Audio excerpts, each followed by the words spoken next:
दिया है। पिछड़ा, दलित, मुसलमान पीडीएम के संयुक्त प्रत्याशी हैं नरेंद्र कुमार सरोज जी यहाँ से, और असदुद्दीन साहब आने वाले हैं यहाँ पे, और पल्लवी पटेल ने गठबंधन बनाया है। इन सबको लेकर के यहाँ पे जनसभा है और रैली है, संयुक्त रैली है। तो यहाँ पे कुछ वोटर हैं, कुछ मतदाता हैं जो समर्थक भी हैं, इनसे आपको रूबरू कराऊंगा। आखिर क्या 2024 में अखिलेश यादव की तरफ ना जा करके ऐसा क्या है कि जो असदुद्दीन ओवैसी साहब की तरफ जाने वाले हैं? ये चाचा जी क्या कहेंगे इस चुनाव को, 2024 के लोकसभा चुनाव को लेकर के? देखिए जो हम लोग हैं मुस्लिम समाज या दलित समाज, इनको एक भ्रम में डाल के रख दिया गया है कि आप अगर हमको वोट नहीं देंगे तो बीजेपी आ जाएगी, बीजेपी आ जाएगी। इसी भ्रम में सब फंसे हुए हैं। लेकिन हम आज बदले हैं, कल सब बदलेंगे, ठीक है। हम ओवैसी के साथ हैं और ओवैसी के साथ रहेंगे। हमारे बच्चे, हमारी नस्लें अब उन्हीं के साथ रहेगी। हम सिर्फ देने वाले बने, हम लेने वाले कब बनेंगे? हमको कोई ये जवाब दे दे। अगर हम एक एक वोट सबको देते हैं तो हम अपना घर कब बनाएंगे? और अगर हम एक एक ईंट जोड़ेंगे तभी हमारा घर तैयार हो जाएगा, वरना हमारा घर बनना नहीं है। ये ऐसे ही चलता रहेगा, भ्रम में डाले रहेंगे और हम सबको जिताएंगे, हम कभी नहीं जीत पाएंगे।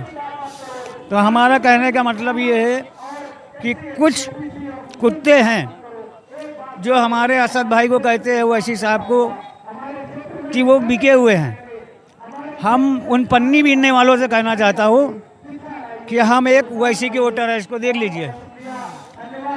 आप हमको खरीद लीजिए, चाहे 500, 1000, 2000, 10,000, 10 लाख में, तो हम मान लेंगे हमारे असद साहब बिके हुए हैं। क्या बात है, चाचा ने कहा कि पहले हमको खरीद के दिखाओ फिर हमारे नेता को खरीदना। अगर हमको खरीद लिया तो समझ लो उनको खरीद लिया। हम एक गरीब आदमी, जब गरीब को नहीं खरीद पाओगे तो तुम्हारे जैसे उनके 50 नौकर लगे हुए हैं, तुम तो उनकी जूती की धूल भी नहीं हो। बोलो, यहाँ पे सच बोलने वालों को झूठा और झूठ बोलने को खराब कहते हैं। क्या समझे? देखा जाए तो अखिलेश यादव कर रहे हैं मुसलमानों के रहनुमा हम हैं, ओवैसी साहब जो है केवल वोट काटने के लिए यूपी में आए। ए भाई, ये बताइए, अपनी रोटी और बोटी के लिए तो हर आदमी जो है भ्रम में डालता है। वही भ्रम में फंसे हुए हैं, वही भ्रम में हम फंसे हैं। अब पहले भी फंसे थे, आज भी फंसे हैं, तो हम तो अब नहीं फंसेंगे। हम फंस चुके जितना फंसना था। कंफ्यूजन में अब नहीं रहेंगे। नहीं, कंफ्यूजन खत्म। आने वाले अपने पीढ़ी को कंफ्यूजन खत्म बता के जाएंगे हम। हमने तो, हमारे घर में पोता हुआ है, हमने उसका नाम भी ओवैसी धर दिया।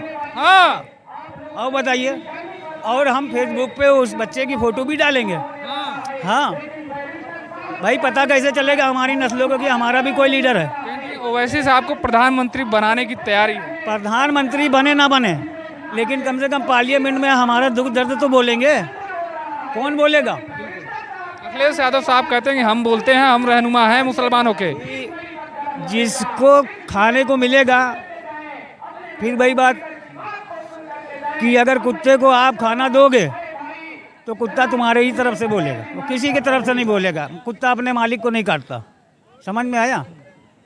इसी तरह ज़िंदगी हम लोग की नर्क में पड़ी रहेगी और हम लोग कभी नहीं सुधरेंगे। हम तो कहते हैं जितने भी भाई हैं, दलित हो चाहे मुस्लिम हो चाहे कोई भी हो, ओवैसी साहब ही उनको जो है हक दिलवाएंगे, और कोई दिलवाने वाला नहीं है। सब लूटने वाले हैं, अपनी जेब भरने वाले हैं।